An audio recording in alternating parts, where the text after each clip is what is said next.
வணக்கம் மக்களே, நமது சேனலுக்கு உங்களை அன்புடன் வரவேற்கிறேன். இன்றைய வீடியோவில் முருகப்பெருமான் எப்படி தோன்றினார், ஏன் அவருக்கு 6 முகங்கள் வந்தன, சூரபத்மனை அழிக்க அவர் ஏன் அவதரித்தார் என்பதை காணப்போகிறோம். முருகப்பெருமான் பிடித்திருந்தால் லைக் பண்ணுங்க மற்றும் சப்ஸ்கிரைப் பண்ணுங்க. முழு வீடியோவையும் பார்த்து உங்கள் கருத்துக்களை கமெண்டில் சொல்லுங்க.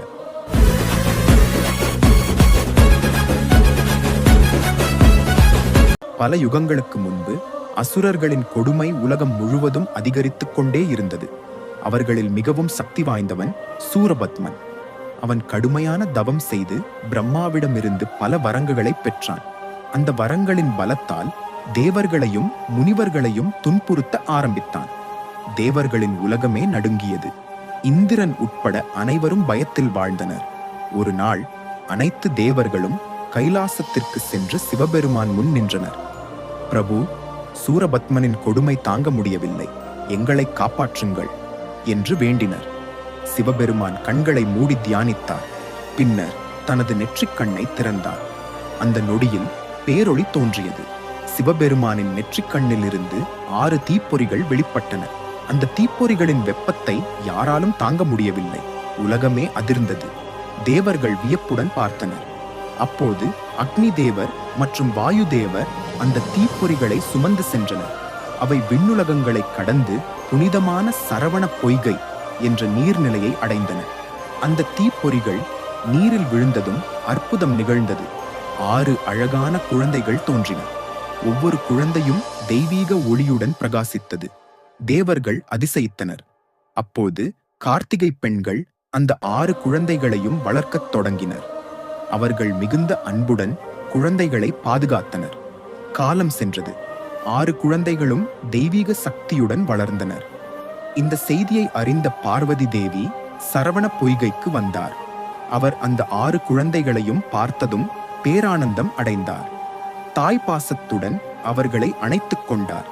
அந்த நொடியில் ஒரு அதிசயம் நடந்தது. 6 குழந்தைகளும் ஒன்றாக இணைந்தன. ஒரே உடல், 6 முகங்கள், 12 கரங்கள், அளவற்ற தெய்வீக ஒளி. உலகம் முழுவதும் அந்த ஒளியால் நிரம்பியது. இவ்வாறு தோன்றியவரே அருமுகன், சண்முகன், கந்தன், ஸ்கந்தன், முருகப்பெருமான். தேவர்கள் அனைவரும் அவரை வணங்கினர்.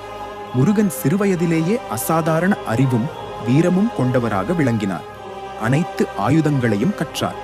அனைத்து வேதங்களையும் அறிந்தார். அவரது புகழ் அனைத்து உலகங்களிலும் பரவியது. ஒரு நாள் பார்வதி தேவி தனது தெய்வீக சக்தியால் ஒரு வேலை உருவாக்கினார். அந்த வேல் சாதாரண ஆயுதம் அல்ல, அதில் தெய்வீக சக்தி நிறைந்திருந்தது. அதை முருகனிடம் கொடுத்து, இந்த வேலால் தர்மத்தை காப்பாற்று என்று ஆசீர்வதித்தார். முருகன் தேவர்களின் படைத்தலைவராக நியமிக்கப்பட்டார். தேவர்கள் மகிழ்ச்சியடைந்தனர். அனைவரும் போருக்கு தயாரானார்கள். சூரபத்மனுக்கு எதிரான போர் ஆரம்பமானது. வானம் முழுவதும் அதிர்ந்தது. கடல்கள் கொந்தளித்தன. மலைகள் நடுங்கின.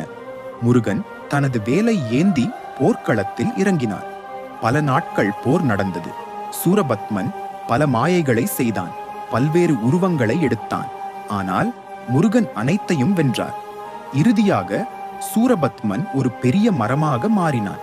அப்போது முருகன் தனது வேலை வீசினார். அந்த வேல் மரத்தை 2ஆக பிளந்தது. அந்த 2 பகுதிகளில் ஒன்று மயிலாகவும் மற்றொன்று சேவலாகவும் மாறின. முருகன் அவர்களை அழிக்கவில்லை, கருணையுடன் ஏற்றுக்கொண்டார்.